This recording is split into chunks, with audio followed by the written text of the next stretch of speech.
आइए जानते हैं आज के कुछ अंतर्राष्ट्रीय खबरों को। पहले एक नजर आज की हेडलाइंस पर। भारी बारिश और भूस्खलन ने पूर्वोत्तर में मचाई तबाही, 19 की मौत, 12,000 से अधिक लोग प्रभावित। 24 घंटे में ही सामने आए 685 नए मामले, 4 की मौत। पाक के समर्थन से कोलंबिया का यू टर्न, शशि थरूर बोले इस बयान से हमने बदला। कम्युनल टिप्पणी कर बुरी फंसे इंस्टाग्राम इन्फ्लुएंसर शर्मिष्ठा, कोर्ट ने भेजा जेल। शांति वार्ता को लेकर असमंजस के बीच रूस यूक्रेन ने एक दूसरे पर किया हमला, एक बच्चे की मौत। इजराइल ने मार गिराया हिजबुल्लाह का टॉप कमांडर, दक्षिणी लेबनान में ढेर हुआ मोहम्मद अली जमौल। चीन का खतरा सिर पर, अमेरिकी रक्षा मंत्री की इंडो पैसिफिक में हलचल पर चेतावनी।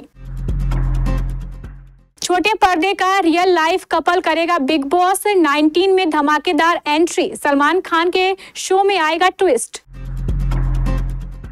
मैंने अपनी फीस बताई तो उन्होंने कहा हमें हीरो को, संदीप रेड्डी से स्पिरिट पर छिड़ी जंग के बीच बोली दीपिका पादुकोण।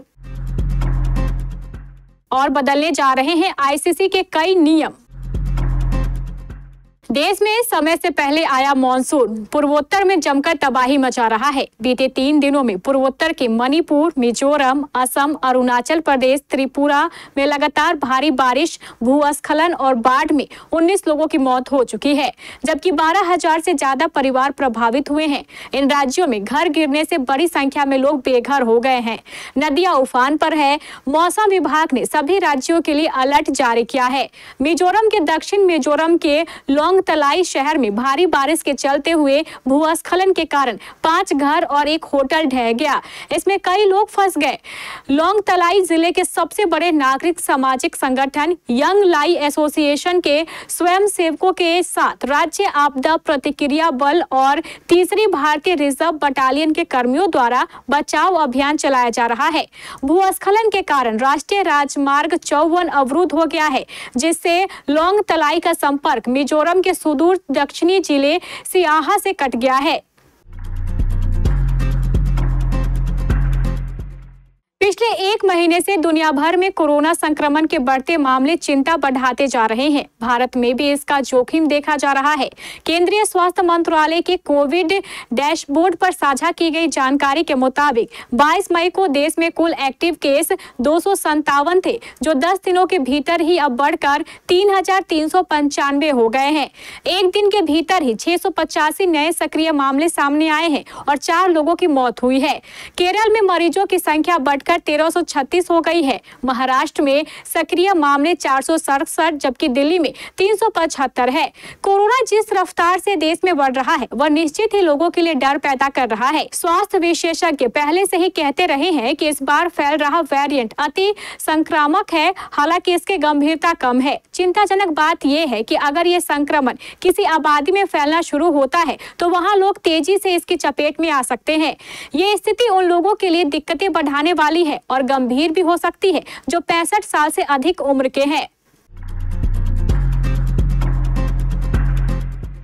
कोलंबिया ने पहलगाम हमले के जवाब में भारत के सैन्य हमलों के बाद हुए जानमाल के नुकसान को लेकर पाकिस्तान के प्रति संवेदना व्यक्त करने वाला अपना बयान वापस ले लिया है। भारत के सर्वदलीय प्रतिनिधि मंडल ने पाकिस्तान की ओर से सीमा पार आतंकवाद को लगातार समर्थन दिए जाने की बात कोलंबिया के सामने रखी, जिसके बाद कोलंबिया ने पहले दिया गया अपना बयान वापस ले लिया।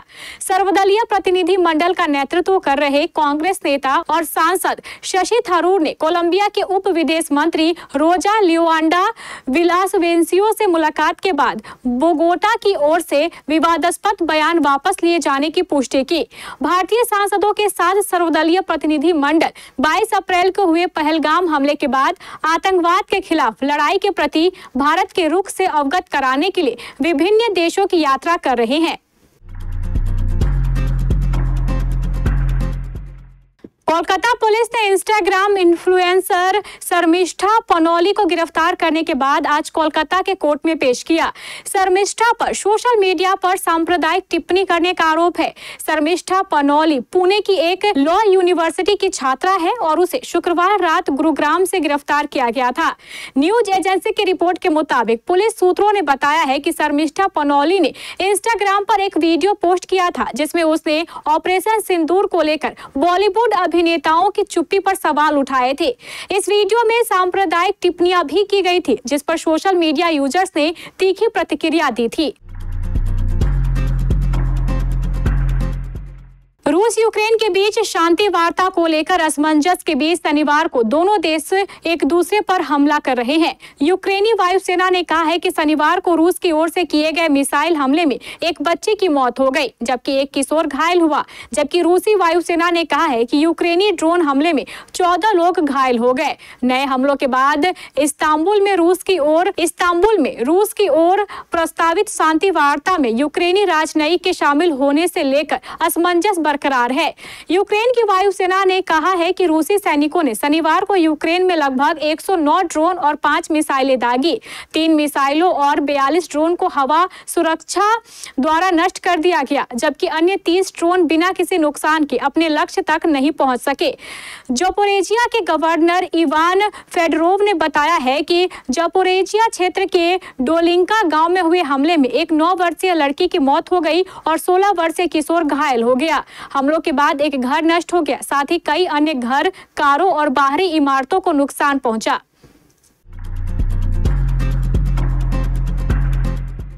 इजरायली सेना को लेबनान में एक और बड़ी कामयाबी हासिल हुई है। इजरायली सेना ने एक एयर स्ट्राइक में हिजबुल्लाह के टॉप कमांडर को मार गिराया है। आईडीएफ ने अपने सोशल मीडिया अकाउंट एक्स पर जानकारी देते हुए बताया है कि उसने दक्षिणी लेबनान में हिजबुल्लाह के कमांडर मोहम्मद अली जमौल को ढेर कर दिया है। आईडीएफ के अनुसार जमौल दक्षिणी लेबनान के डेर अल जहरानी क्षेत्र में हिजबुल्लाह के रॉकेट सरनी के साकिफ क्षेत्र का कमांडर था। आईडीएफ के हमले में मारा गया कमांडर मोहम्मद अली जमौल पूरे युद्ध के दौरान इजरायली नागरिकों और आईडीएफ सैनिकों पर कई रॉकेट हमले का जिम्मेदार था। मौजूदा वक्त में वह दक्षिणी लेबनान में फिर से हिजबुल्लाह आतंकवादी संगठन के बुनियादी ढांचे को स्थापित करने के प्रयासों में शामिल था। आईडीएफ ने बताया है कि मोहम्मद अली जमौल की गतिविधियां इजरायल और लेबनान के बीच हुए समझौतों का स्पष्ट उल्लंघन थी। इजरायल पर उत्पन्न किसी भी खतरे को दूर करने के लिए आईडीएफ इस तरह से आतंकियों का सफाया करने का काम करना जारी रखेगा। अमेरिका के रक्षा मंत्री पीट हेगसेथ ने हिंद प्रशांत क्षेत्र में चीन के बढ़ते प्रभाव पर चिंता जताई है।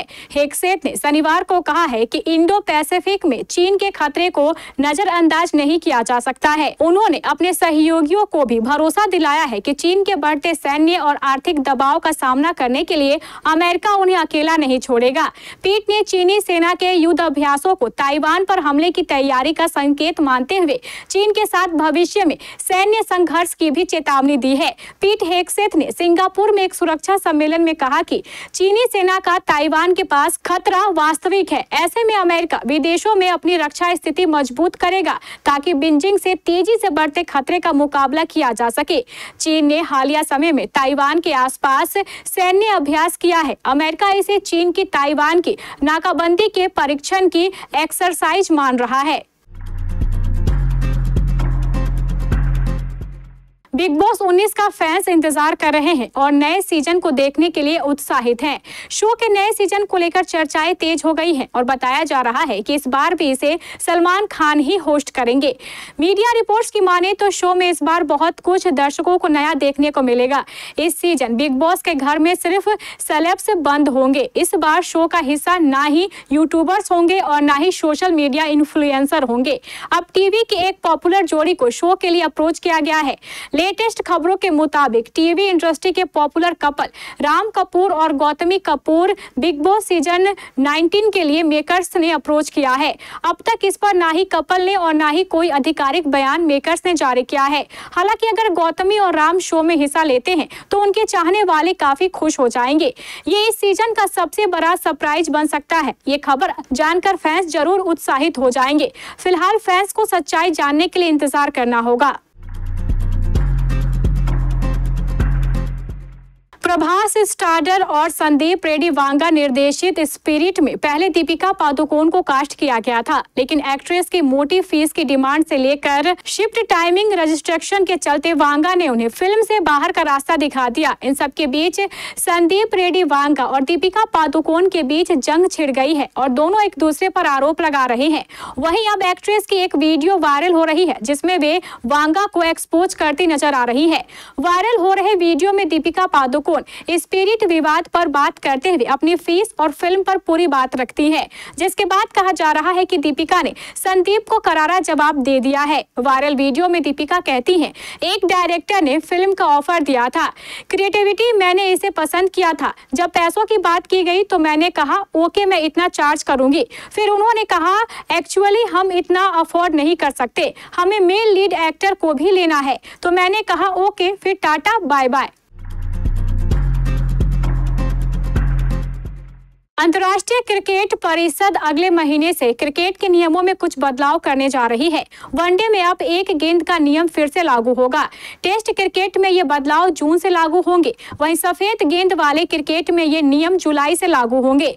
वर्ल्ड टेस्ट चैंपियनशिप के फाइनल में पुराने नियम ही लागू रहेंगे। नए नियम वर्ल्ड टेस्ट चैंपियनशिप के अगले चक्र से लागू होंगे, जिसकी शुरुआत श्रीलंका और बांग्लादेश के टेस्ट सीरीज से होगी। सफेद गेंद वाले क्रिकेट में ये बदलाव श्रीलंका और बांग्लादेश के बीच होने वाली सीरीज से लागू होंगे। आईसीसी ने वनडे क्रिकेट में एक गेंद के नियम पर ध्यान दिया है। आईसीसी ने अपने सदस्यों को बताया है कि अब ओवर 1 से 34 तक 2 नई गेंदें इस्तेमाल होंगी। ओवर 34 के बाद फील्डिंग करने वाली टीम दोनों गेंदों में से एक को चुनेगी। इस गेंद का इस्तेमाल ओवर 35 से 50 तक होगा।